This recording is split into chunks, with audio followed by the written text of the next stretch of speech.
दोस्तों, दुनिया में बहुत से विचित्र देश हैं, जिनकी संस्कृति, परंपरा और यहाँ तक कि देश में चलने वाले नियम कानून भी अलग होते हैं। कई देशों में कानून थोड़े अजीब जरूर होते हैं, लेकिन उनमें भी कहीं न कहीं जनता की भलाई ही छुपी होती है। लेकिन दोस्तों, दुनिया में एक ऐसा देश भी है जहाँ का कोई भी कानून जनता को पसंद नहीं है। इस देश में आप क्या पहनेंगे, क्या काम करेंगे, कहाँ काम करेंगे और यहाँ तक कि आपका हेयर स्टाइल कैसा होगा, ये सभी सरकार द्वारा तय किया जाता है।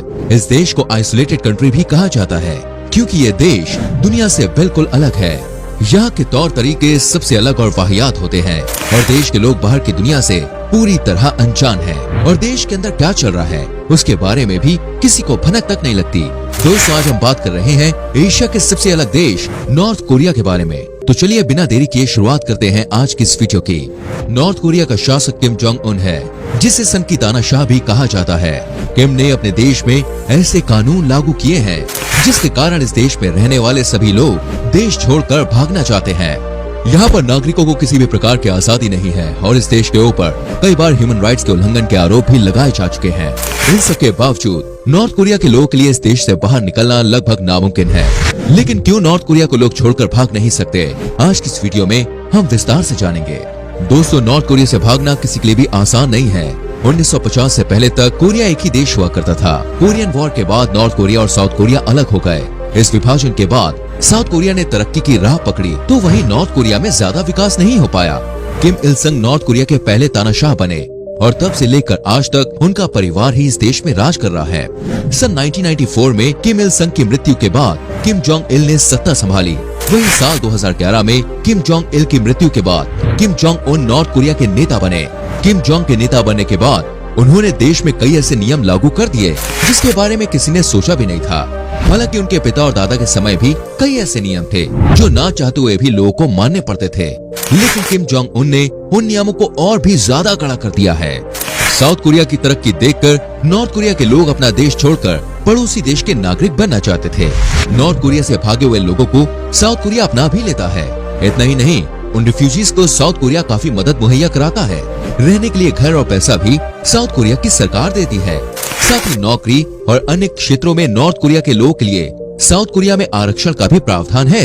लेकिन नॉर्थ कोरिया के लोग चाहते हुए भी इन सभी सुविधाओं को अपना नहीं पाते हैं। साल 2011 से पहले हर साल हजारों लोग नॉर्थ कोरिया से भागने में सफल होते थे। एक रिपोर्ट के अनुसार साल 2011 में नॉर्थ कोरिया से 2900 लोग भागने में कामयाब हुए थे। लेकिन किम के आने के बाद देश से बाहर निकलना लगभग नामुमकिन हो गया। ऐसा इसलिए क्योंकि किम ने सभी सीमाओं पर कड़ी सुरक्षा की है। सुरक्षा बलों और सैनिकों को आदेश दिए हैं कि अगर कोई भी नागरिक देश की सीमा से भागते हुए नजर आता है तो उसे तुरंत ही गोली मार दी जाए। पहले लोग बॉर्डर पर खड़े हुए सैनिकों को रिश्वत और घूस देकर बॉर्डर पार कर लिया करते थे, लेकिन अगर कोई अब पकड़ा जाता है तो उसके संग वो सुलूक किया जाता है जिसके बारे में किसी ने सपने में भी नहीं सोचा होता। नॉर्थ कोरिया और साउथ कोरिया के बीच एक डीमिलिटराइज्ड जोन है। इस जोन के दोनों तरफ नॉर्थ कोरिया और साउथ कोरिया के सैनिक लाखों की संख्या में हर वक्त तैनात रहते हैं। साथ ही बॉर्डर पर करंट की कांटों की तारें लगी हुई हैं। ऐसे में कोई भी इस रास्ते से बॉर्डर पार नहीं कर सकता। आंकड़ों के अनुसार पिछले 30 सालों में नॉर्थ कोरिया के 33,500 से ज्यादा लोग साउथ कोरिया में रह रहे हैं। लेकिन ये लोग बॉर्डर पार करने में कैसे कामयाब हुए? हम आपको बता दें, नॉर्थ कोरिया से भागने के लिए साउथ कोरिया के बॉर्डर के अलावा कुछ अन्य रास्ते भी हैं, लेकिन वो रास्ते इतने रिस्की हैं कि बहुत कम लोग ही उन रास्तों को पार करने की हिम्मत जुटा पाते हैं। नॉर्थ कोरिया से भागने वाले ज्यादातर लोग चीन के रास्ते बॉर्डर पार करने की प्लानिंग करते हैं। नॉर्थ कोरिया की सीमा चीन के बॉर्डर से भी मिलती है। वैसे तो इन सीमाओं पर भी हर वक्त सैनिक तैनात रहते हैं, लेकिन यहाँ पर कुछ एजेंट्स पैसा लेकर बॉर्डर पार कराने का काम करते हैं। वो लोगों को समझा देते हैं कि किस समय और किस तरह से बॉर्डर पार करना है और उस आधे घंटे के दौरान सभी सुरक्षा बल वो जगह खाली कर देते हैं। नॉर्थ कोरिया से बाहर निकलने के बाद लोगों के सामने चीन के सुरक्षा बलों से बचने की चुनौती खड़ी होती है। नॉर्थ कोरिया से भागने के बाद किसी व्यक्ति को चीन के सैनिक पकड़ ले तो वो वापस नॉर्थ कोरिया के हवाले कर देते हैं। नॉर्थ कोरिया की सरकार को जब पता चलता है कि उनके नागरिकों ने देश से बाहर निकलने की कोशिश की है तो उसे आजीवन कारावास की सजा सुनाई जाती है। इतना ही नहीं, नॉर्थ कोरिया में अगर कोई व्यक्ति किसी अपराध का दोषी करार दिया जाता है तो उसकी 3 पीढ़ियों को उसके गुनाह की सजा भुगतनी पड़ेगी। लेकिन मान लीजिए कि कोई चीन के सुरक्षा बलों से बचने में भी कामयाब हो जाता है या उन्हें रिश्वत दे देता है तो फिर वो कहाँ जाता है, इस सवाल है। दोस्तों, चीन के बाद वो रिफ्यूजी थाईलैंड जाते हैं। और थाईलैंड के बाद वो सीधे साउथ कोरिया पहुंचते हैं। इस पूरे प्रोसीजर में 6 महीने से लेकर 2 साल तक का समय लग जाता है। एक बार जब साउथ कोरिया घुस जाते हैं वो, तो उसके बाद वो अपनी जिंदगी पूरी आजादी के साथ जी सकते हैं। लेकिन अगर कोई व्यक्ति अकेला नॉर्थ कोरिया से भागता है और उसकी फैमिली नॉर्थ कोरिया में ही रहती है और ये बात किम की सरकार तक पहुंच जाए, तो उसके परिवार को बदतर से भी बदतर सजा दी जाती है।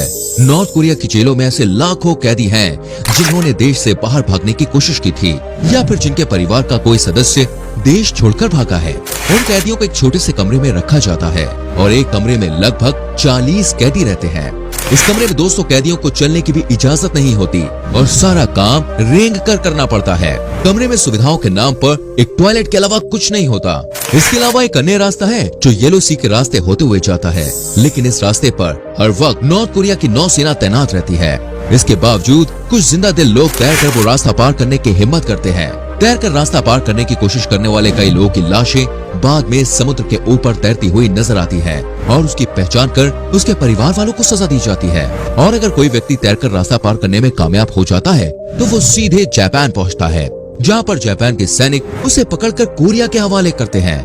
लेकिन जापान उन लोगों को नॉर्थ कोरिया को नहीं बल्कि साउथ कोरिया के हवाले करते हैं, इसलिए ये रास्ता नॉर्थ कोरिया के लोगों को पसंद आता है।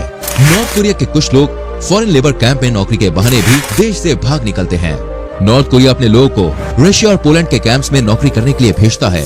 हालांकि उसका ज्यादातर पैसा सरकार की जेब में ही जाता है। फिर भी जो लोग यहाँ नौकरी के लिए जाते हैं उनके परिवार पर सरकार पूरी निगरानी रखती है। अगर किसी ने भी कैंप से भागने की कोशिश की तो उसके परिवार को सजा दी जाती है और जिंदगी भर के लिए जेल में डाल दिया जाता है। अब आप समझ गए होंगे दोस्तों कि हमने ऐसा क्यों कहा था कि नॉर्थ कोरिया से बाहर निकलना लगभग नामुमकिन सा है।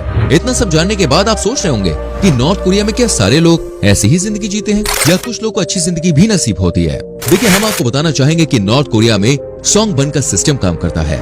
इस सिस्टम के तहत पूरे देश की आबादी को 3 हिस्सों में बांटा हुआ है। पहली क्लास का नाम है कोर, जिसमें देश की 28% आबादी शामिल है। जिन लोगों ने या जिन लोगों के परिवार ने कोरियन वॉर के दौरान युद्ध किया था उन्हें इस क्लास में शामिल किया गया है। इन्हें नॉर्थ कोरिया की राजधानी प्योंगयांग में रहने का मौका मिलता है। इसके अलावा भी कुछ खास सुविधाएं लोगों को दी जाती हैं। दूसरी क्लास का नाम है विवरिंग। इसमें लोग अपने काम पर जाते हैं और उन्हें अन्य किसी चीज से ज्यादा मतलब नहीं होता है। सरकार की नजर में ये लोग सीधे समझे जाते हैं। वही तीसरी क्लास है हॉस्टाइल। इस क्लास के बारे में जानने से पहले आपको बता दें कि नॉर्थ कोरिया एक नास्तिक देश है। यहाँ के लिए किम ही उनका भगवान है और अन्य किसी भगवान को पूजने की अनुमति लोगों को नहीं है। अगर किसी के घर से बाइबल बरामद होती है तो उसके खिलाफ सख्त कार्रवाई की जाती है, जिसके तहत उसे मौत की सजा देने का प्रावधान है।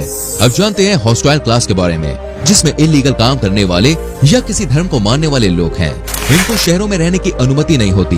इस क्लास के बारे में देश के हर नागरिक के आईडी कार्ड पर लिखा होता है कौन सा व्यक्ति क्या जॉब करेगा, उसकी पोस्टिंग कहाँ होगी, कौन सी रैंक उसे मिलेगी और यहाँ तक कि उसकी शादी किससे होगी। इन सब का फैसला भी सोंगबन के आधार पर ही किया जाता है। चलिए अब नॉर्थ कोरिया के कुछ अजीबोगरीब नियमों के बारे में हम आपको बताते हैं। देश में हंसी मजाक की अनुमति नहीं है। हर घर में किम के परिवार वालों की तस्वीर लगी होनी चाहिए और उन तस्वीरों को रोजाना साफ करना तो भाई बहुत ही जरूरी है। और अगर किसी तस्वीर पर धूल होती है तो उस परिवार को सजा दी जाती है। देश में क्रिसमस मनाना पूरी तरह से बैन है, क्योंकि उस दिन किम की दादी की मृत्यु हुई थी। सभी देशवासियों को उस दिन सड़क पर खड़े होकर रोना होता है और अगर कोई दुखी नहीं होता तो उसको सजा दी जाती है, क्योंकि अगर कोई नहीं रोता तो ऐसा माना जाता है कि वो दुखी नहीं है। इसके अलावा 8 जुलाई और 17 दिसंबर को नेशनल हॉलीडेज के दिन भी ऐसा ही किया जाता है, क्योंकि इन दिनों किम के पिता और दादा की मृत्यु हुई थी। साथ ही देश में गाने सुनने पर बैन है। एंटरटेनमेंट के लिए लोग टीवी देख सकते हैं, लेकिन टीवी पर सिर्फ 3 चैनल ही आते हैं, जिसमें सरकार और किम जोंग के गुणगान के बारे में दिखाया जाता है। और देश में इंटरनेट चलाने की परमिशन भी बहुत ही ज्यादा लिमिटेड है और सिर्फ गवर्नमेंट ऑफिसर्स ही यहाँ पर गाड़ी रख सकते हैं और कोई नहीं। जिस देश में दोस्तों इतनी पाबंदियां हों, वहाँ से कौन भागना नहीं चाहेगा। उम्मीद करते हैं आपको ये वीडियो अच्छी लगी होगी और आप जान गए होंगे कि आखिर नॉर्थ कोरिया से भागना इतना मुश्किल या कहें भाई इतना नामुमकिन क्यों है। साथ ही इस वीडियो को दोस्तों अपने फैमिली मेंबर्स के संग, अपने दोस्तों के संग शेयर कीजिए और ऊपर वाले का शुक्रिया कीजिए कि आप अपने प्यारे देश में रहते हैं। इस वीडियो को लाइक करके शेयर जरूर करना। मिलते हैं दोस्तों अगली वीडियो में। Till then bye bye, take care.